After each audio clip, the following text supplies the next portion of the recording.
When alcohol enters the blood, red blood cells clump together. Blood clots form, which completely block the microcapillaries. The capillaries swell and burst. When consuming 100 grams of vodka, several thousand brain cells die forever and irreversibly. At every feast, tens of thousands. Dead brain cells are excreted with urine the next day. Take care of yourself.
This is just the beginning to be continued.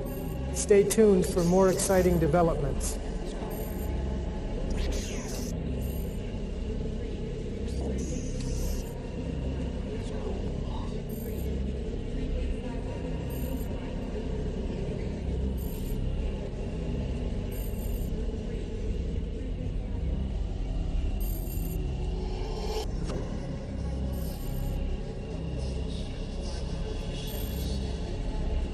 Subtitles.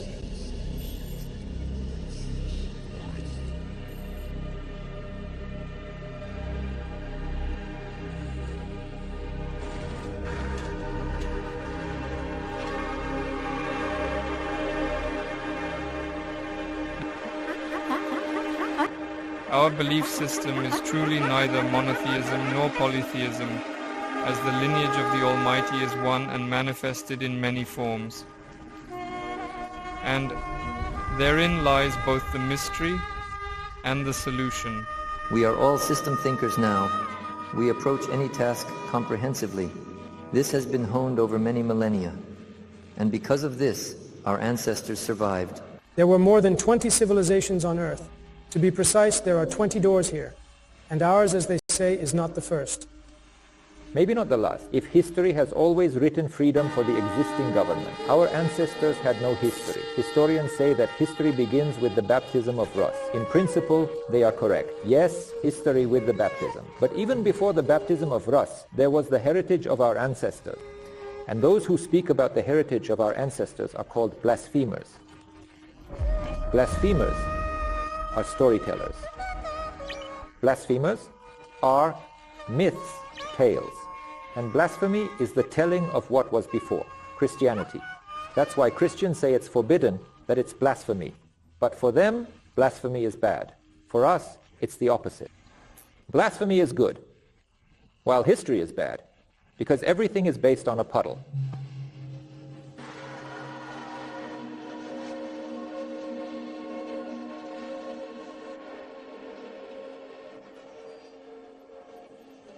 Continue.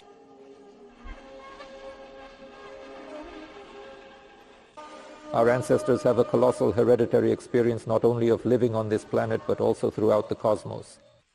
That is, they were immeasurably smarter, more advanced, more developed, meaning they were evolutionarily more developed than we are. And all this knowledge, all this experience, they passed on to us in written form. Such books are called Vedas. So literally to Veda means to know. Therefore, knowing that such a night of Svarga would come and that we would be in such a sleeping state, they passed all this on to us in written form, their commandments and their laws. These books are called Vedas. I want to let you know, to know regional studies, to know I do not know, to know I do not know, and so on. A summary, that which is sacred by light, a righteous person, one who lives by the laws of the righteous. That is the ancient Vedas and so on. In addition to the ancient Vedas, that is the original ones, there are more modern translations. This is already called Vedic scripture. That is, if they contain the rational core of these original Vedas, then this modern literature also relates to Vedic scriptures. The Vedas, just like the Bible, existed in small books, so to speak. The Bible was separate. The Psalter was separate. The Acts of the Apostles were separate. The Gospels were separate. And the Old Testament was separate. And they were only combined into a single book in the 18th century, which is now called the Bible. The most complete Old Testament, compiled together, dates back to the year 1080 AD. That is, there are no older ones, as they say. When it is claimed that the Bible is almost 3,000 years old, it means there are no primary sources. And everyone has only seen the Bible in the version that is sold in stores. Moreover, if you take several Bibles, the translations even differ from each other. The Vedas were also preserved in every lineage. They existed in different forms of recording, in the form of Santi, in the form of Tragas, in the form of Haratis, and already in the 20th century, initially published as separate brochures in 1944 when Stalin made concessions during the war. They made a translation into modern language from the old one. And at the end of the 90s, a decision was made to combine several books by themes. The first book, Slavonic Aryan Vedas, was published, which included Santi Vedas of Perun and Saga of the Yngling. But the Saga of the Yngling was preserved in Scandinavia, while the Santi Vedas of Perun are here in Siberia, but they were combined on the grounds that they described the same thing. The ancient sanctuary of Yngling, how many priests there were, where Asgard was located, and so on, the Book of Light, which included 4 Harati and the word of wisdom from Valva Velimudra. It is shown that the Harati were recorded in Koruna, that is in runic script. And the word of wisdom from Valva Velimudra was recorded in Glagolitic, which is also a Slavic script. We have gathered the third book of the branch into one, everything that concerns our old faith, so that the people know that the old faith does not have some mythical name invented by paganism, or as we commonly say, the old faith, but has its own name that conveys its inner essence. The fourth book is precisely the source of life, that is, the ancient traditions that were preserved in the clans of Belovodya. The fifth planned book is the Circle of the Number of God, that is, our Slavic system of perceiving the universe, the world, and humanity. That is, when they say, here is the Slavic horoscope, the Slavic zodiac, but the Slavs had neither a zodiac nor a horoscope. The Slavs always used their own words and did not use foreign ones. It is very important to use one's own language, especially when it comes to the revival of the imagery of a language that did not arise from the grunting of primates. And what scientific structure stands behind this? He is not forever at all. Solnsevsky. Gardenbich and Volokhtinsky. Thank you. The competition with philologists on this topic is gradually becoming yet another Russian pastime.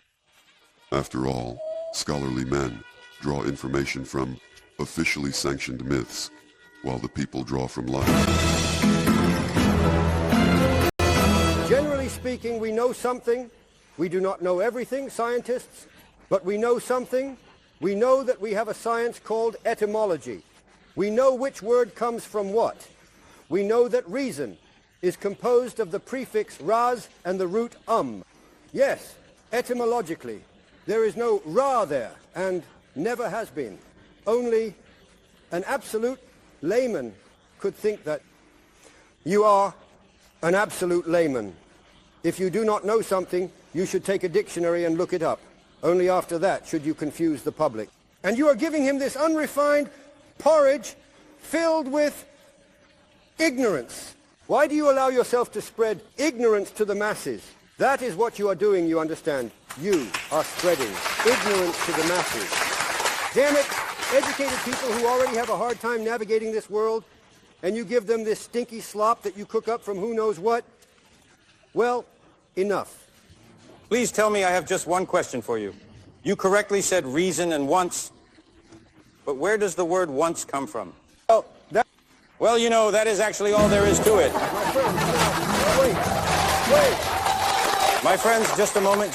I don't need applause. I have plenty of it. Applaud for others. I don't need it. My friends, once meant the first son in the Russian language, and therefore it is untranslatable into any language in the world. And how do you know this? But I won't tell you that, or you'll write a dissertation. I have already written all the dissertations. I don't need any more. Okay, low floor for you.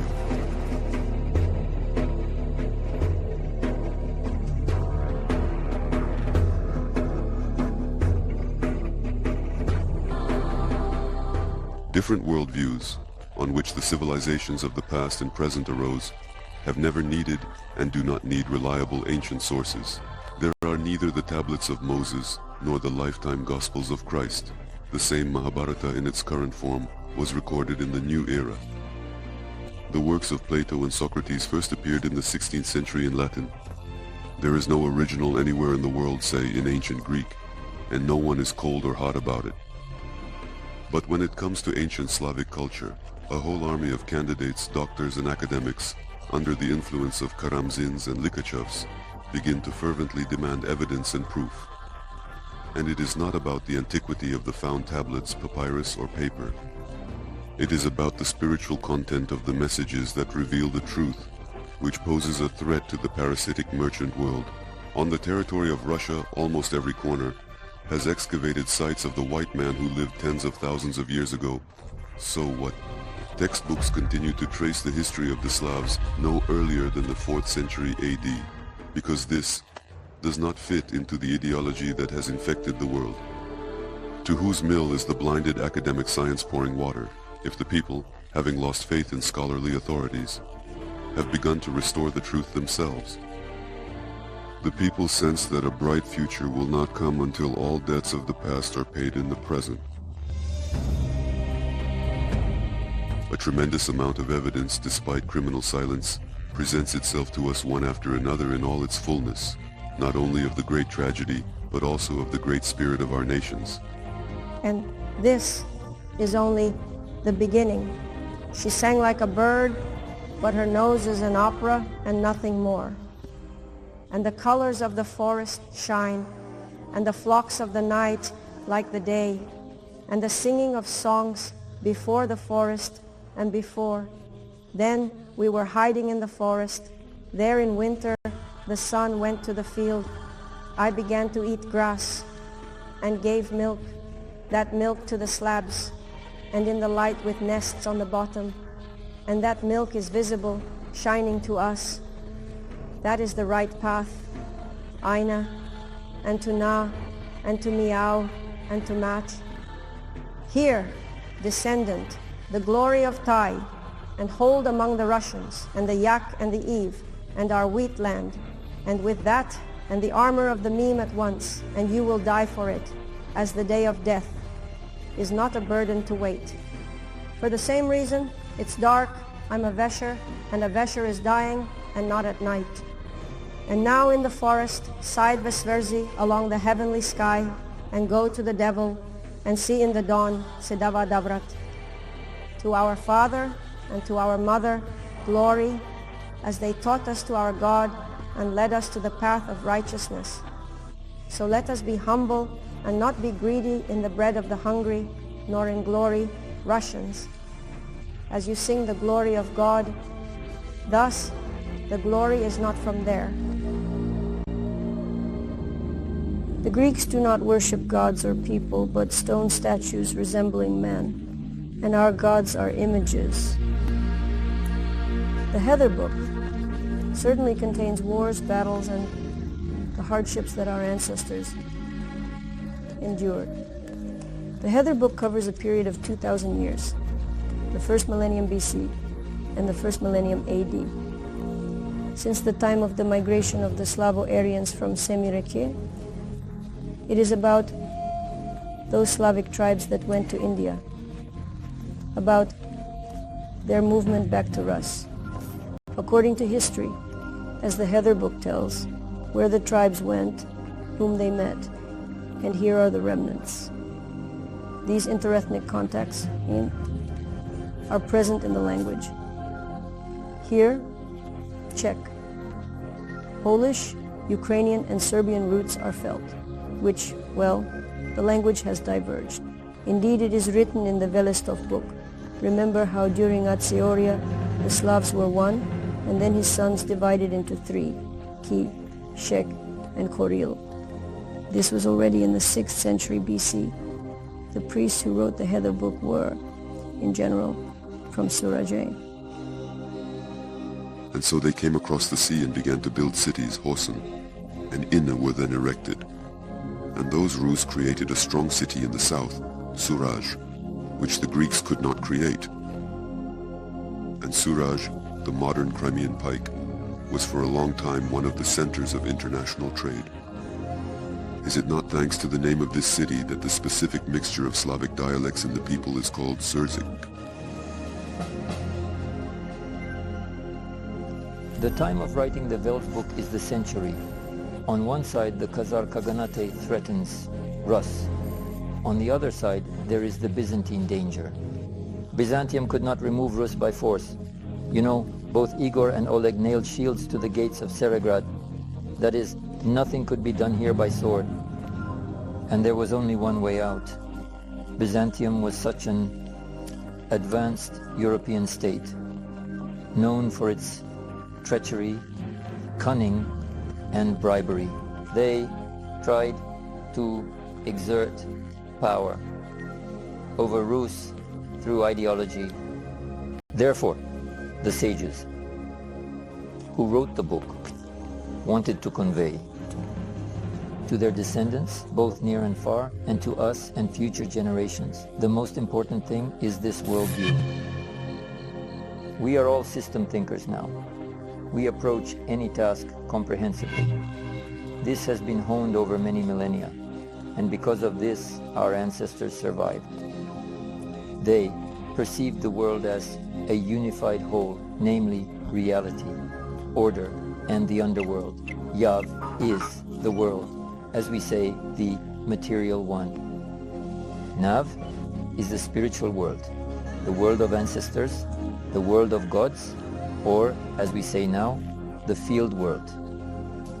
And Prav is the law of interaction between these two worlds.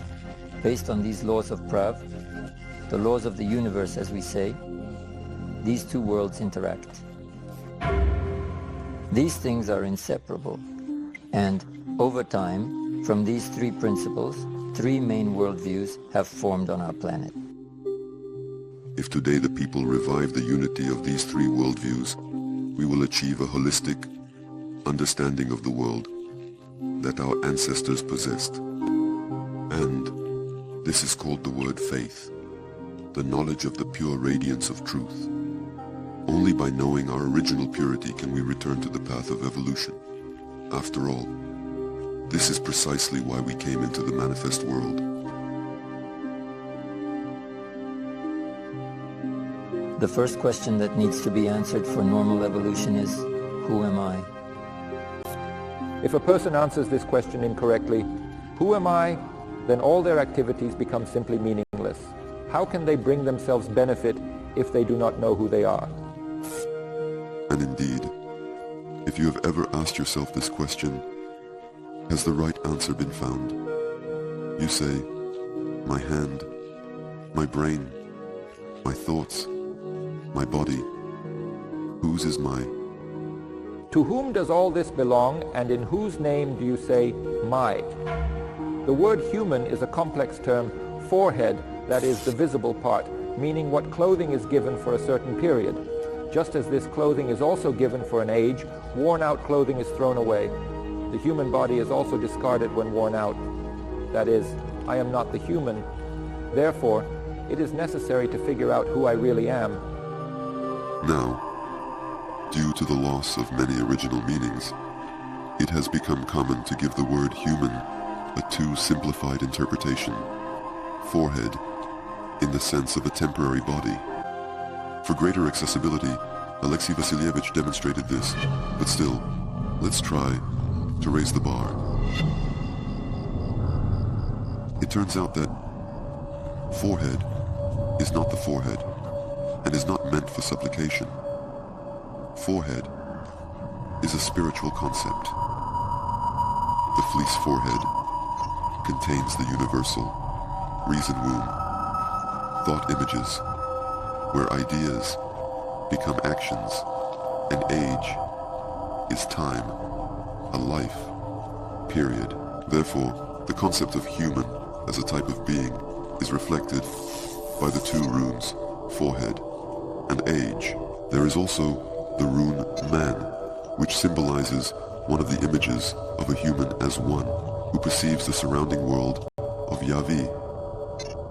And this rune man signifies a person who has penetrated beyond the boundary of Yavi, that is, one who has known Navi and chosen their path. But a person is a person, and what is I? By whose command and will does the body pronounce this word? It is said that I is the living Atma. You are a living atomic particle that has never been born and never dies. It is eternal, originally blissful, and does not perish when the body perishes. To speak in modern terms, the Jivatma exists outside of time and space. Therefore, it is spiritual, not material. This is our I. The Old Testament describes very well how Jivatma comes into this material world. When Jivatma decides of its own will to begin evolution in the world of Yavi, that is, in the material world, by connecting with another Jivatma, it forms space and time. That is, the relationship between two Jivatmas creates space and time. A certain leader appears between them. Thus, another Jivatma, the third, fourth, and fifth, submits. The leader builds space around itself and creates the first elementary particle. In the same way, the first atomic nucleus is created, which consists of many Jivatmas. And the leader who takes control of this space is called Jiva. The Torah Sepena, Jivatma also manages at its level, but at the head stands Jiva, the rising life. It is written that the pinnacle of development in the mineral kingdom is the diamond crystal. That is, the molecular lattice of the diamond is the most perfect, harmonious, and ordered. And a crystal can grow under favorable conditions. That is, it is almost a living substance.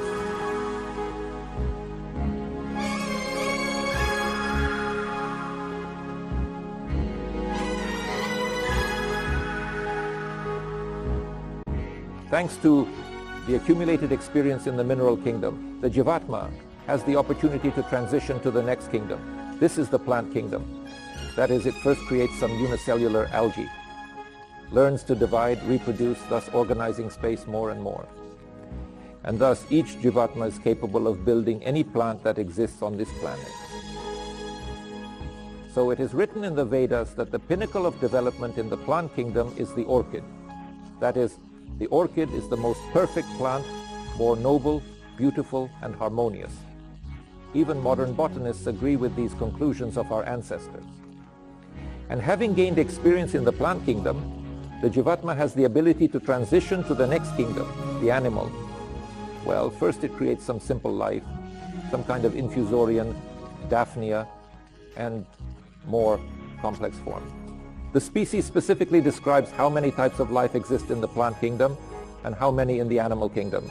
For example, in the animal kingdom, it is described that 8 million animal forms of life are experienced by the Jivatma on this planet. That is, each of us has experienced building the bodies of all beings that exist on this planet. In other words, we have the experience of constructing such bodies. Having gone through the experience in the animal kingdom, and eventually becoming some domestic animal, the animal acquires the desire to attain the human kingdom.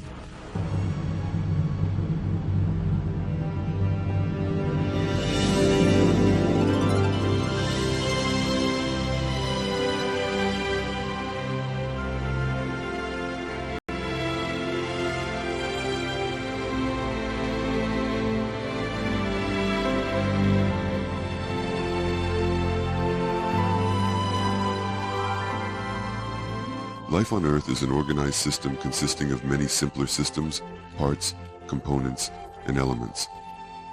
It, in turn, is part of more complex systems, such as solar, then galactic, and other systems. But in this universal game, we are astonishingly connected by a single meaning, the primary idea of the great poet, its creator. That is why our life is a poetic creation, orderly in all its manifestations, by divine rhyme.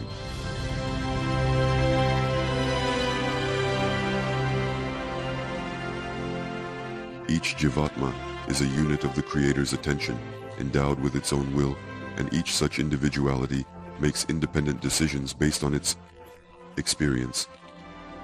Sooner or later, each of us will come to the threshold of taking full responsibility for our actions. One must go a long way to say I to all that exists. But is this the limit of ascension?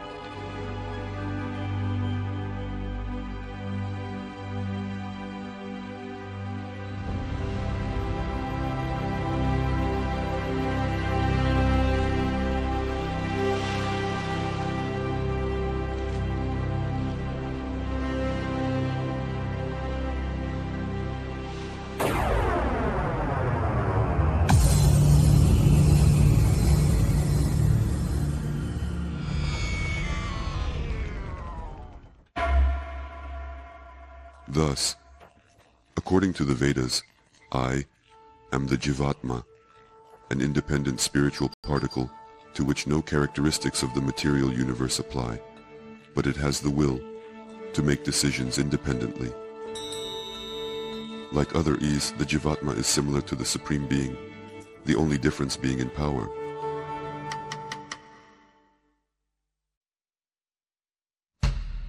Since the Jivatma is immaterial, it requires a material intermediary through which it can learn in the manifest world.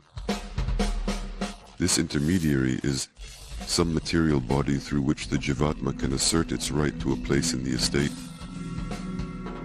It either builds the body itself or, having gained experience in building, interacts with already constructed ones. Thus, a symbiosis is created, a cooperation that enriches its participants. This connection is maintained until the opportunity to gain experience is exhausted. In addition to the material bodies, there are also other bodies.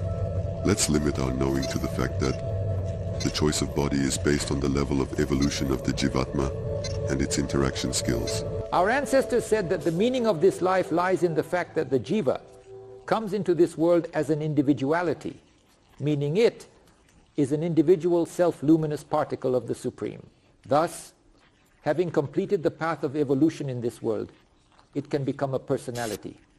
For example, I have my individual experience. What I know, no one else among people knows, but we are inseparable particles of our lineage. And therefore, everything I know, my lineage knows.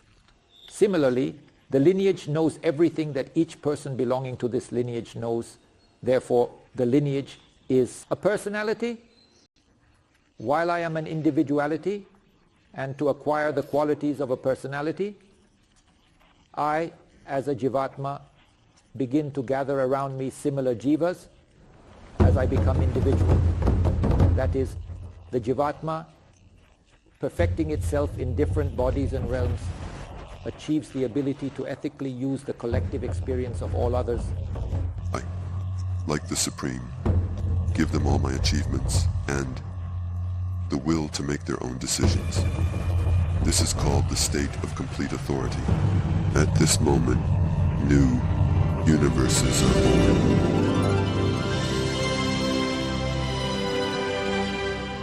Once, or rather at a time when there were no times, there was no world reality as perceived by us, humans.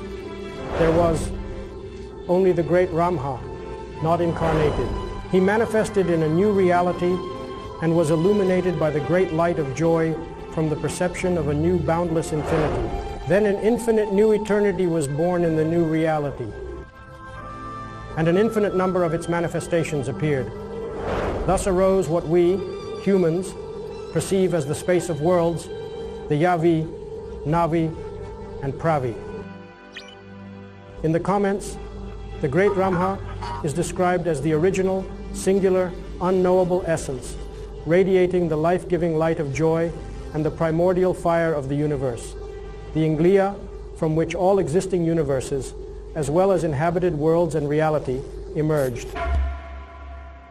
The abbreviation Ramha, when read simplistically, reflects the combined image of 3 runes, the sum of which gives the creative power of the shining worlds.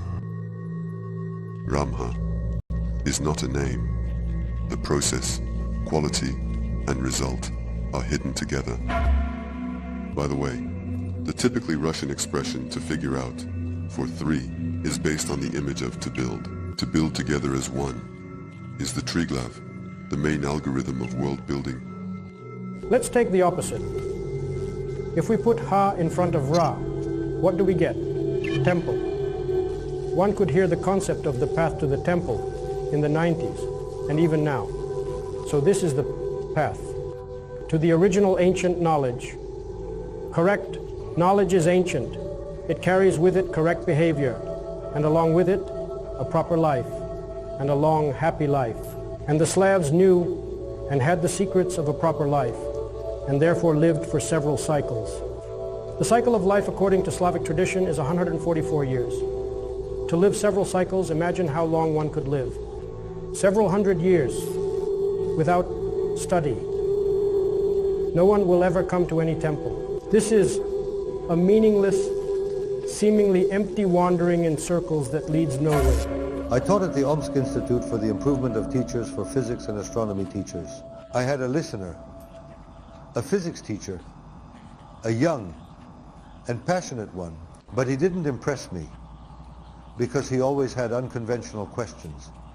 He said, "You always have answers to all questions, but can you say what happened at the beginning of the game when the gods created the sky?" And I said, "Who told me that I reject it? No one rejects the theory of singularity. But for your Big Bang to happen, please tell me who lit the match or pressed the button for it all to explode?" He said, "But it happened by chance." I said, "If this happens to you by chance, let's conduct a thought experiment. I give you an infinite number of bricks. You start throwing them, and by chance, you end up with a building like Moscow State University.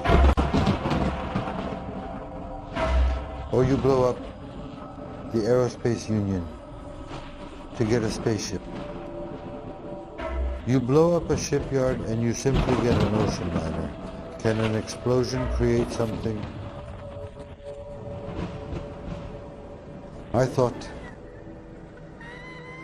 but it's good that he thought, because there was an old physics teacher from the technical school. He says, "And what is it?" I taught students completely unnecessary information for almost 40 years.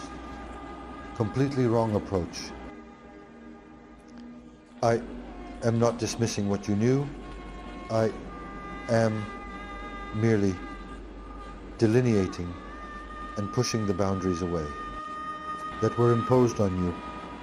And what I give you is not quite knowledge yet. It is keys to understanding. All knowledge is stored within you, in your ancestral memory, and you can unlock it and then expand everything. Now he looked at what he knew with completely different eyes, and it became easier for him to teach his students. Well, that's good. Our faith is neither monotheism nor polytheism, as the lineage of the Almighty is one and multi-manifested, and is the entire mystery, the solution. Slavs, Aryans, and all of human society as a whole are similar to a bee swarm, but we all know that the swarm acts in maximum harmony due to its collective consciousness. Just like an anthill, just like a school of fish or birds, essentially we are no different in our collective called humanity from this swarm. For in Old Russian, Chila means spiritual students of our one lineage, the Almighty.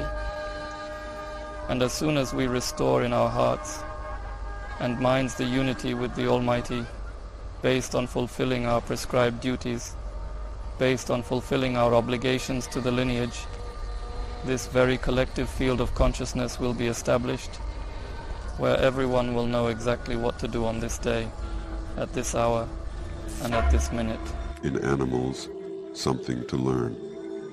But while in the animal kingdom, survival is ruled by reflex-based interactions, the human self possesses will.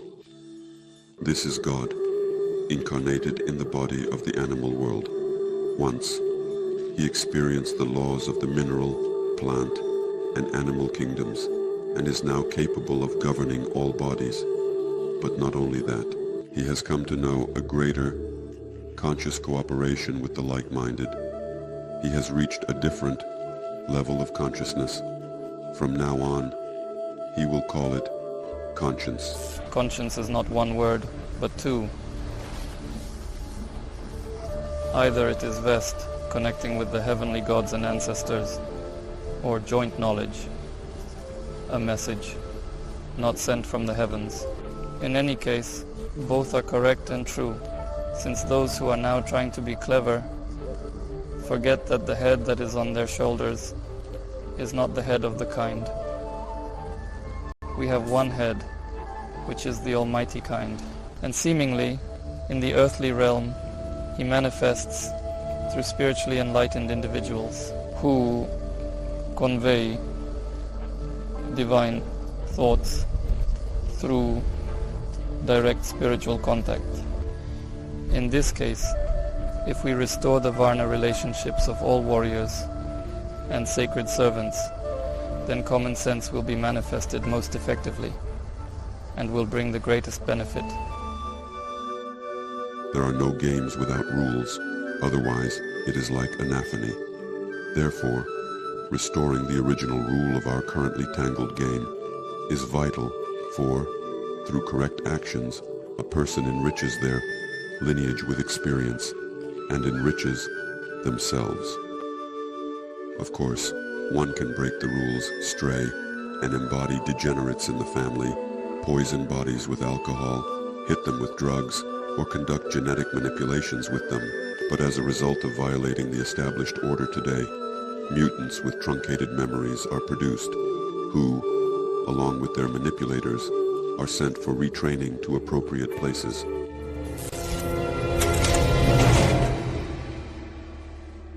K has returned ready for Chifir. Hail, K, glorious K. Look, dear K, did you want to become the king of the storage room? O great and glorious people of storage C18. 18, did I leave anything? Yes. The time counter, so that it fills our streets and hearts with light. Where haven't I searched for this watch? Money with police. 20 men. Hey, look. Titanium case, waterproof deep. Cool, right. Who are you? Not familiar. Hey. Hello again, hail there, Jay.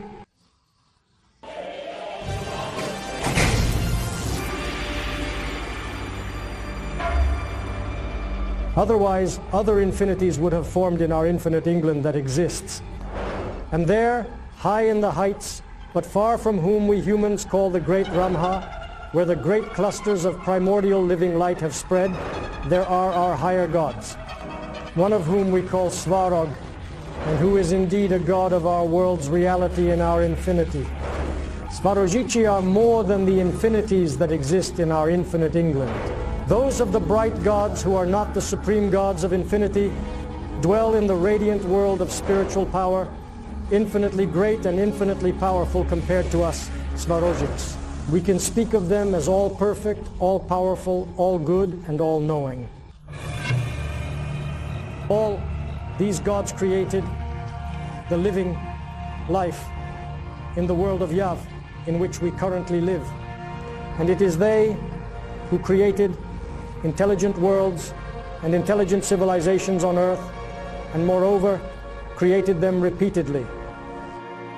There are many confirmations of this in the sources of various people's mythologies around the world, and even in archaeological excavations. I am engaged in event history, so to speak, of Slavic studies, and I have noticed in archaeology that there are many confirmations that in the past there were numerous civilizations on Earth, and that all these civilizations were created by higher powers. They did not grow from the earth, but rather they appeared from above. Just recently, in the 1990s, excavations were conducted in Bashkiria, in the Chandar Mountains, by Professor Alexander Chuvirov of Bashkir State University. And there, a slab was discovered on which a map of the area was inscribed. The age of the slab was determined to be 70 million years after thorough research. Moreover, the slab has been preserved excellently and was made from materials that are essentially impossible to create now. The glass inside was made using some cold chemical method. The dolomite at the base of this slab is so pure that it is not found in nature. And on this map, the area is marked, including rivers and other features such as dams of various levels. The total length of these dams on the current segments of the map is 12,000 kilometers. And then we simply traced it, overlaid the map of the area, found this place, just overlaid it, and determined what it corresponds to. It matches exactly. That is, when overlaid, it matches exactly. When scaled and overlaid, it matches exactly. Here on the slab is depicted a part of the Belaya River. In its middle course, the Urshak River and the Dioma River at its confluence with the Belaya River. This slab depicted rivers, or more precisely, the location of their placement in geological history in their geological past. In these same places, in 2021, historian Vakrushev conducted research. At that time, he discovered 6 slabs, while in the 19th century, in the mid-19th century, they knew about 200 slabs. If we are to talk about a complete map of the Earth, it turns out that there should have been 125,000 such map fragments. Moreover, 356 slabs were laid along the equator at that time. The Earth rotated more slowly then than it does now. Now there are 365 days, and you see, it has already passed. For almost 10 years after these discoveries, official science did not react at all to such a finding. The unique exhibit was transported for research to Moscow State University. But then something quite strange happened. The 3D map has not been seen by anyone since. Scientists do not allow journalists or researchers near it. In this slide, there is a continuation of the ancient structure of the city of Tiwanaku, also in Peru, and the drawings, figures of the Nazca Desert in Peru.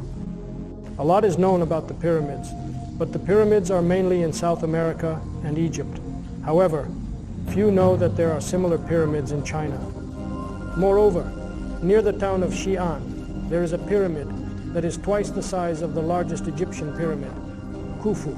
Chinese scholars are asked the question, why are you not excavating these pyramids and do not want to learn anything? They respond very simply that they cannot excavate them because it is not worth destroying the established history of China. There are also pyramids on the islands belonging to Japan, which stretch from Taiwan to the Japanese islands. But I must also say that there are pyramids in Russia as well. Moreover, they are as large as those in China. I will name one. It is the Pyramid Hill Brat near Nakodka, which was barbarically destroyed during the Soviet era. The reason I say that in our country, to our great regret, the attitude towards antiquities is very poor, negative. Deciphering the sources of Cretan culture, Etruscan culture. Even in the 19th century, researcher Yegor Ivanovich Klasik deciphered all these inscriptions using the Russian language. Before him, the deciphering was done by Fadej Volansky, by the way, who was burned for proving that history was completely different. He was burned in 1849 for his persistence in defending this issue. Recently, Grinovich has used the Russian language with us to decipher these same writings. And everyone comes to the same conclusion that these were, in the past, specifically Slavic writings, and that they can, in principle, be deciphered very easily. At the beginning of our An era, there existed the so-called Dictionary of Stephen of Byzantium, which clearly states that the Etruscans are a Slavic tribe. By the 10th century BC, Etruscan culture was established, cities equipped with plumbing and all communication systems, mining, metalworking, and perfect ceramics all indicated a highly developed material culture. Tools, exquisite weapons, mirrors, and umbrellas were all present in the most sophisticated Mediterranean. These canapes. Intended for ritual burial, they are found throughout Italy and bear the seal of painfully familiar sacred ornaments from the Russian north. The first excavations date back to the early 18th century. What astonished was amazing. This culture knew many things thought to be the genius of the ancient Romans. It turned out that Rome has a prehistory. And what a prehistory. More than 2,000 years ago, the Etruscans possessed great. Part of the Apennine Peninsula. They were the masters of the Western Seas and dominated the entire Tyrrhenian Sea. The ancient Romans are called the teachers of Western Europe. The teachers of teachers are the Etruscans. The 20th century, the century that we created, is rich with such stories. One of them climbed onto the armored car with his, wait, let me speak, let me speak. Wait. Ra, give, wait, let me speak. There was another one with a mustache who talked about the same gods. About which ones? How did the 20th century end for us? This nationalist feeling that resonates here, this desire to become a superhuman out of nothing, has led us to live in that mess. Excuse me, in that mess. Out of what nothing? Out of nothing. It would be appropriate to remind the promoted media figures who protect our people from the infection of the virus of chosenness that this place is occupied, and its unauthorized rental will not end before 2012. Secondly, the mentioned chosenness is a worldview defect characteristic exclusively of parasites. Slavs have a communal type of consciousness and will never catch this infection for no reason. And our gods play different games. So, gentlemen, fatten your sacrificial ram to fulfill the mission in the promised land to a logical conclusion. Or do you want the self-proclaimed renters to again involve Slavs and Aryans and, excuse me, rake in cash in yet another World War? I remember the early 90s. Newspapers, magazines, everywhere. There was a collage of photographs of the president of Belarus, Alexander Grigorievich Lukashenko, half of his face and half of Adolf Aloisovich Hitler's face, and that's it. Lukashenko, the Belarusian Hitler and others? And on what basis? He was asked the question, who is your ideal? Statesman, politician. He said, Adolf Hitler. And right away it started, Hitler destroyed so many nations. He says, excuse me, I'm not talking about a military leader. You mentioned the statesman. Name me at least one political figure who, in a year and a half, turned a completely destroyed country with 90% unemployment into the most powerful state in Europe. And they labeled Father Lukashenko as a fascist, although everyone knows that the same president of France, General de Gaulle, said that if Adolf Hitler had died in 1940, he would have been the greatest statesman of the 20th century. After all, we are taught that in 1933, Hitler came to power and all the chaos in Europe began. If Germany had the horrors and nightmares that are being described to us now, how would the International Committee agree to hold the Olympic Games in Germany? Here, it is the 11th Olympic Games of 1936 in Berlin. I declare it a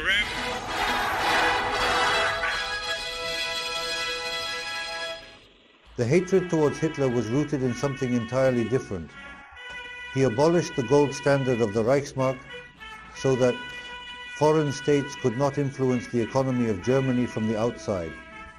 After all, after the signing of the Versailles Treaty of 1918, one Reichsmark of the Second Reich was worth $4 American. And in January 1933, when Hitler came to power, $1 American was worth 4 billion marks.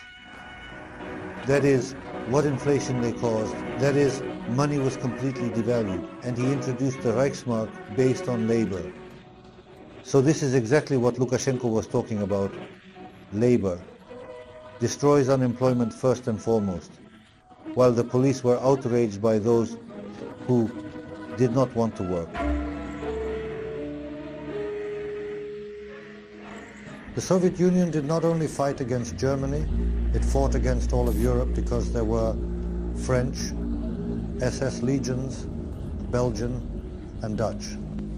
Moreover, there was National Socialism in Germany, which we can even read about in newspapers from the 1930s, I believe 1936, Stalin's speech, "Hands off Socialist Germany."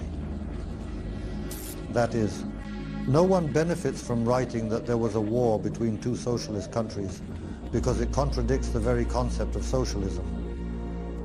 And it was invented by fascist Germany. That is Germany, where fascism never existed. Fascism was in Romania, in Croatia, in Italy, in Spain, in Argentina, in Chile, in Peru. According to the Explanatory Dictionary, Irish, 1926, fascism, a state ideology implying the unity of the party, the people, the leader, and the church, which was the case in fascist countries, meaning the church supported them. And in Germany, the church was separated from the state, as in any socialist country. Many do not even think about who won, for example, in World War II. After all, the Red Army, roughly speaking, did not exist in 1941. It was either captured or perished in battles. There was no one left to defend Moscow, the capital of the state. That is why they gathered the Moscow militia and waited for the Siberian troops. And Siberian units, Siberian forces, were 80–90% staffed by old believers.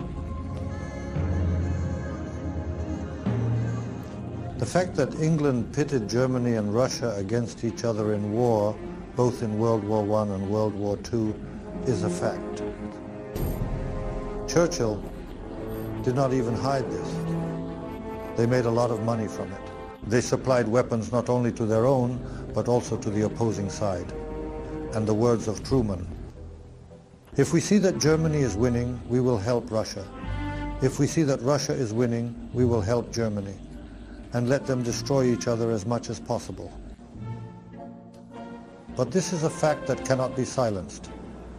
Only then, when they saw that Russia could win the Soviet Union without them, did they urgently open the second front. But our forces, without a second front, did they fear Siberian troops wouldn't reach the Atlantic?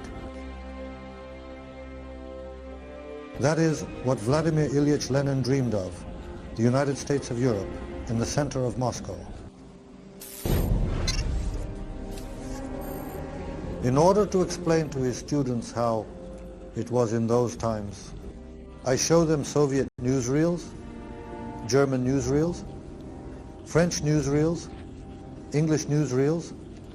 They see how things were and why. Many say that this is propaganda, but there were no other films before. There was propaganda everywhere, but propaganda based on documentary footage of facts. That is, no one will deny now the fact that when German troops entered Ukraine, they filmed what they saw.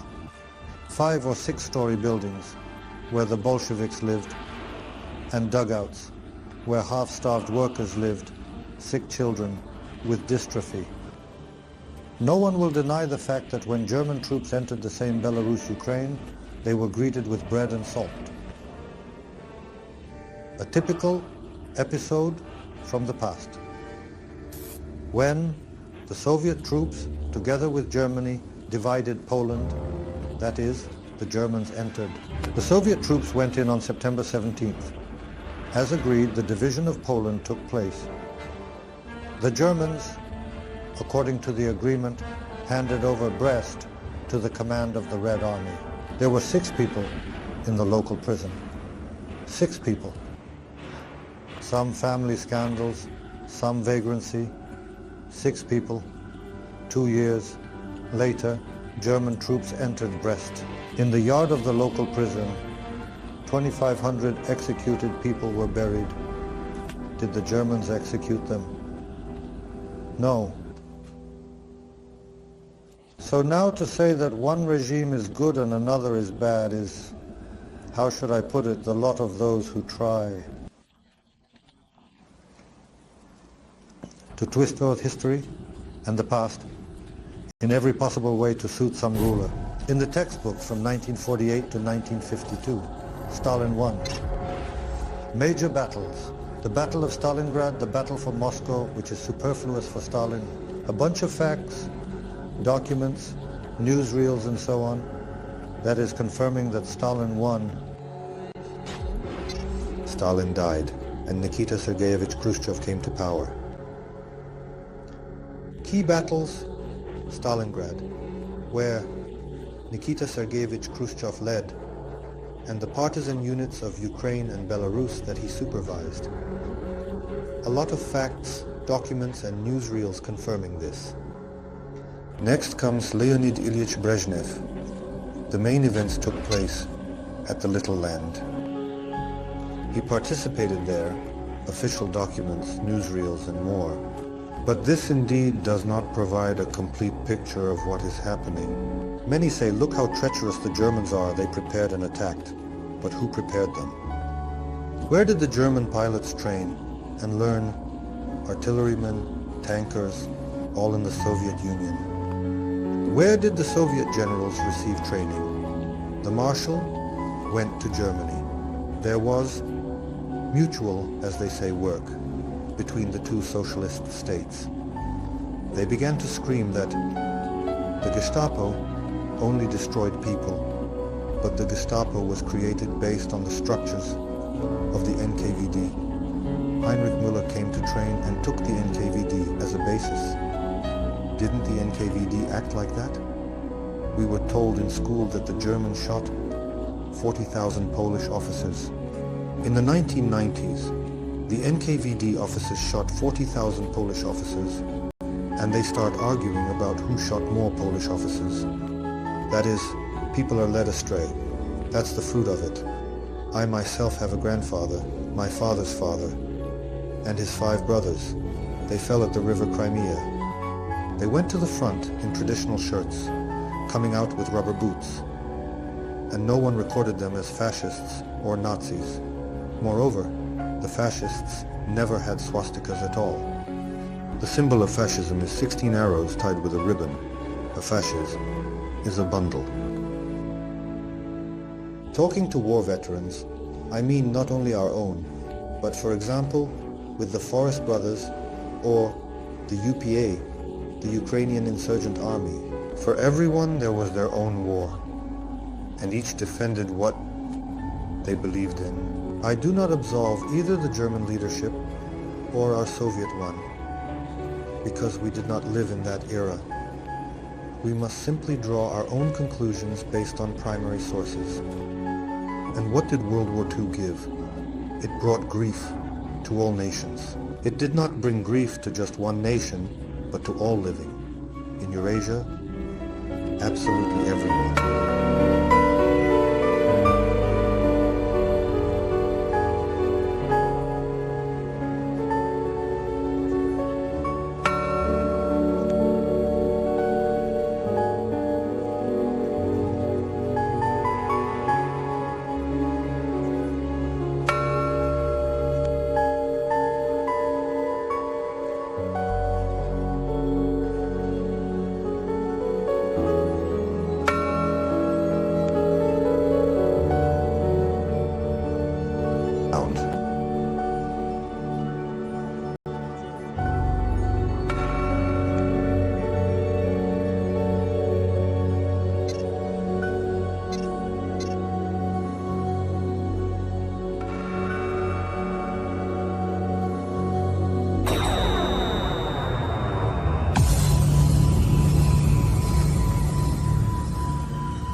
In Omsk today, a trial began against a sect member whose activities have been deemed illegal multiple times. Alexander Kinovich, the ideologist of the so-called Yngling Church, is accused of inciting racial intolerance and almost fascism.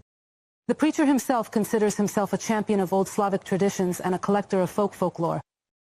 Together with experts, Alexandra Barabanshchikova tried to understand whether the ancient sun symbol resembles a swastika. The head of the banned church in the Omsk region entered the courthouse very confidently. Lawyers from Moscow came to defend his interests. The Omsk prosecutor's office has a different opinion on this. Kinovich's church is unsafe, and therefore it needs to be shut down. The prosecutor's office formally charged Alexander Kinovich under the article regarding the organization of extremist activities in the year 2023. The activities of the Yngling Church, which worships the Slavic deity Perun, were banned 4 years ago. The Omsk Regional Court saw fascist gestures in the rituals of sacrifice, swastikas on clothing details, and dubious calls in the books distributed by this community. The community members disagreed with the court's conclusions and, despite official bans, had no intention of closing their church. What we do is, on the contrary, beneficial. We engage in family values, traditions, wooden architecture and folk crafts. We embroider and sew folk decorations. The prosecution believes that behind the folklore traditions lie certain manifestations of extremism.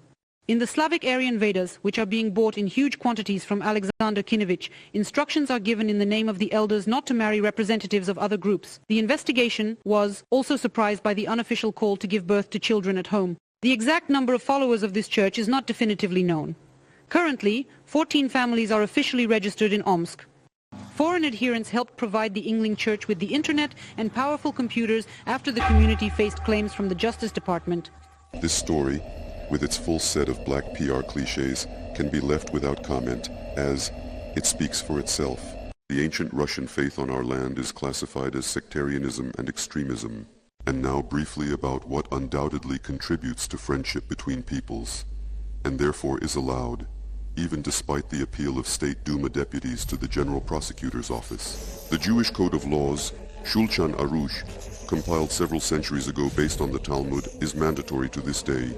The introduction to the book published in our language contains a frank confession. The editorial board of Karaur deemed it necessary to omit certain galactic references in this translation, as their inclusion in the Russian edition would be perceived by the non-Jewish population of Russia as an unprovoked insult.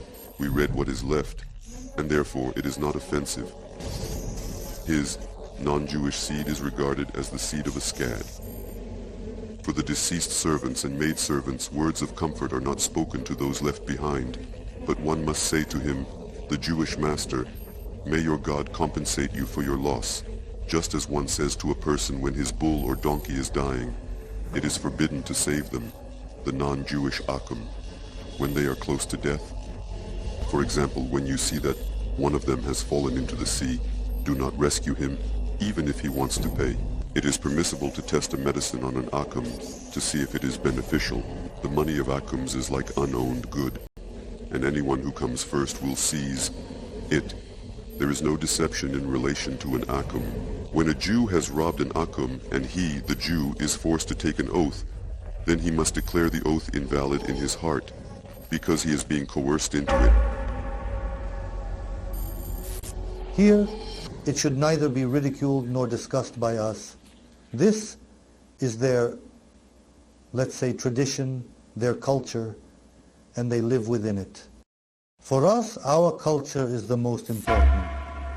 All Slavic and Aryan peoples have an inherent trait that cannot be eradicated.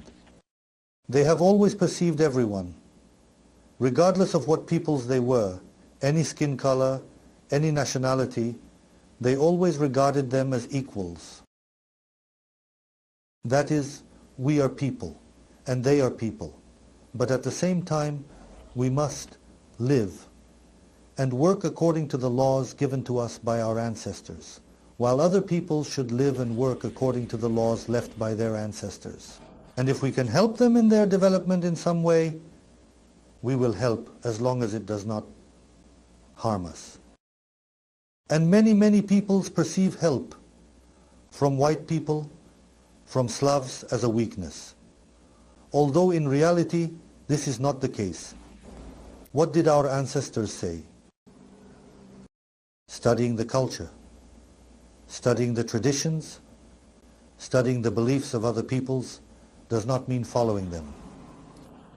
By studying other peoples, we learn their way of thinking, their way of behavior. Thus, in the case of aggression from them, we are already half-armed against them. In order to protect our kin, that is, not to attack, but to give a worthy response. That is, since they have this, and this way of behaving, it means they will act in this and that way. Therefore, knowing this, we create a barrier so that it does not come to us. Evolution along the line of bodies on our planet is close to the food chain and depends on energy replenishment through reproduction and the consumption of the bodies of other beings. This is a very old low-level game for the animal world, quite harmonious, as bodies are perfected through the struggle for survival. In this linear part of evolution, one can fully agree with Charles Darwin. And now about what is not yet realized by beings who have chosen the path of parasites. Gentlemen, you are not the body. Neither your body nor your brain make evolutionary corrections. You draw conclusions from experience yourself and embody them according to your free, true desires. This is monitored by nature itself, the chief architect of all bodies, and the omnipresent goddess of life, Jiva. She, being a powerful, unmanifested divine entity, rewards everyone with the corresponding body and soul by, having incarnated in a body, remain a spiritual unit of the lineage and exist in a non-material universe. I do not survive. It is immortal. The body essentially needs to survive. How you manage the body depends on the soul. You cultivate the soul yourself through moral victories over animal instincts. Players who are used to cheating and accumulating energy at the expense of others' ignorance are interested in others' ignorance. To achieve this, they will lie, intimidate, intoxicate, poison with drugs, and zombify through mass media. But the essence of the universal game is evolution. An intentional obstruction of evolution in any form leads to the degradation of the perpetrator themselves, according to the laws of correspondence of similarities. And this means that the next incarnation will push evolution back, so that the lesson must be learned again and under harsher conditions, and no boxed collection will save here. Attempts to convey this message to foreign peoples on Midgard were made by Slavs and Aryans, starting from the first expedition to India. Today, guided by conscience, their descendants continue this mission.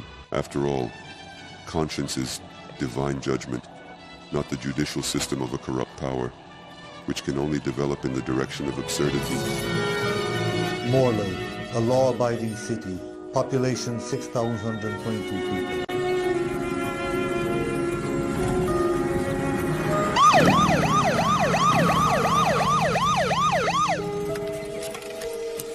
What did I do?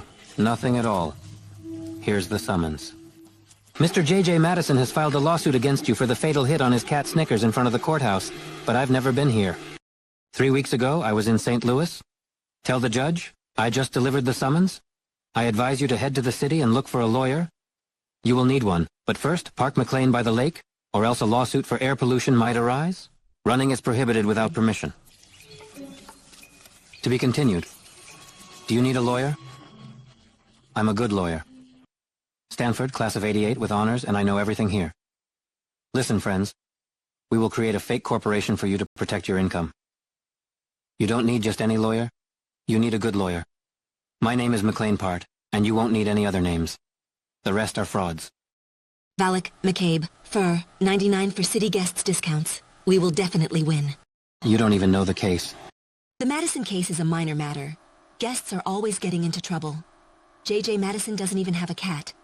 He has allergies. I will easily get the charges dropped. He didn't have a cat. But then why file a lawsuit? Because he can... What?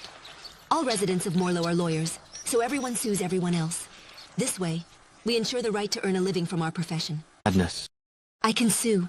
You made offensive remarks about the city. Look at my legs. And another lawsuit. Sexual harassment. Is there anything interesting? And what can't you sue for? Hire me. I charge $75 an hour. The first hour is free. The modern judicial system is market trading with scales and weights. It has nothing to do with justice since you can't see much with your eyes closed. This is essentially a sport based on the principle of competition, defense, and prosecution.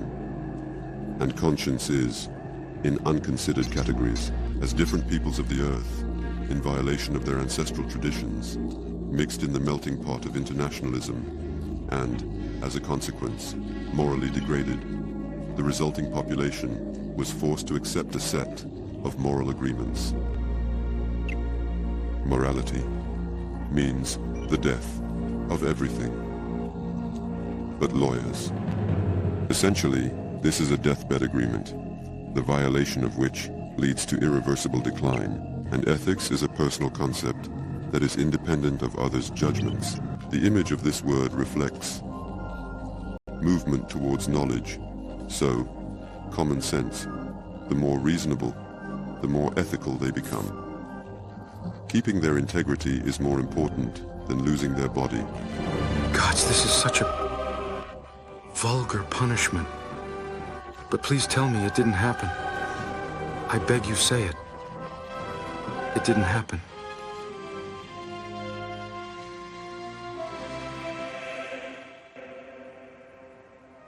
Of course, it didn't happen. You imagined it. And can you swear to that?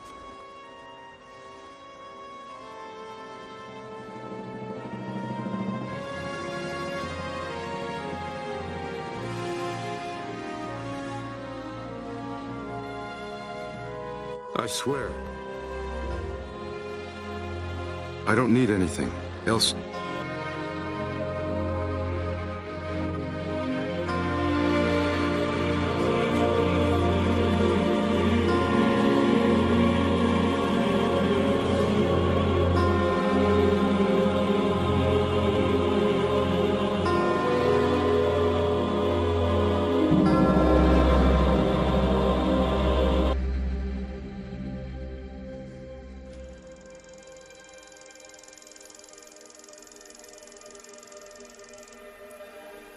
The Slavic Aryan cultural tradition, despite centuries of suppression, has still conveyed to us the main meaningful foundation of ascending the golden path of spiritual perfection.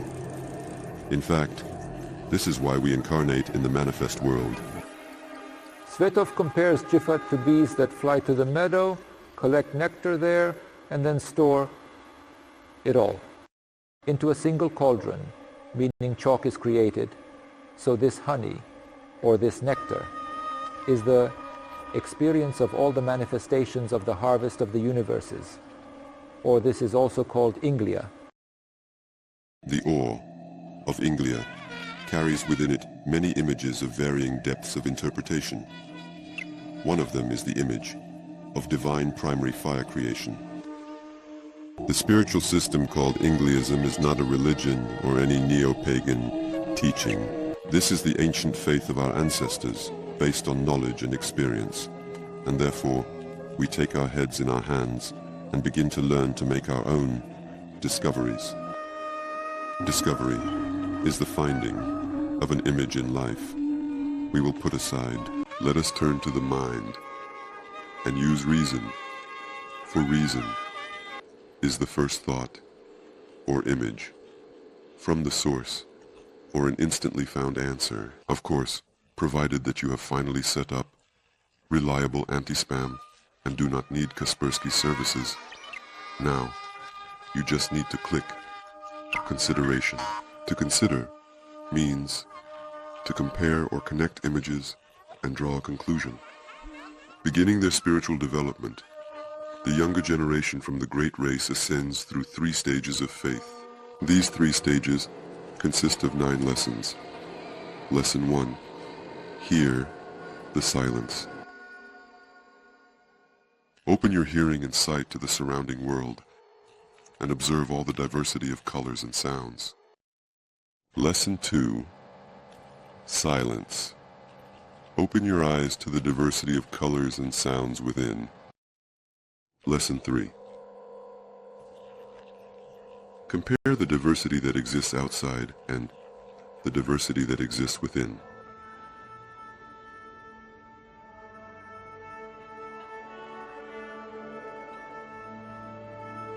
Do you want to learn about the next stages? Don't rush. We will return to them later. Never move on to the next stage without fully mastering the previous one. What awaits you on this golden path of spiritual ascent? Knowledge awaits you. Having known it, you are unlikely to want to remain the same.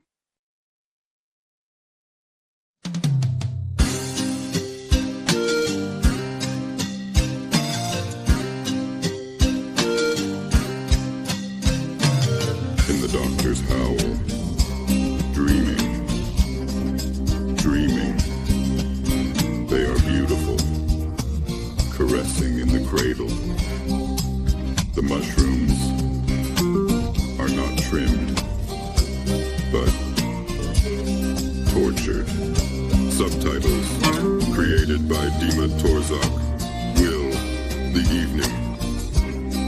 If the pain does not fall, if pain does not teach, and if it does not teach us anything, if pain does not fall, and if pain does not fall upon us with a lesson, then what is its purpose?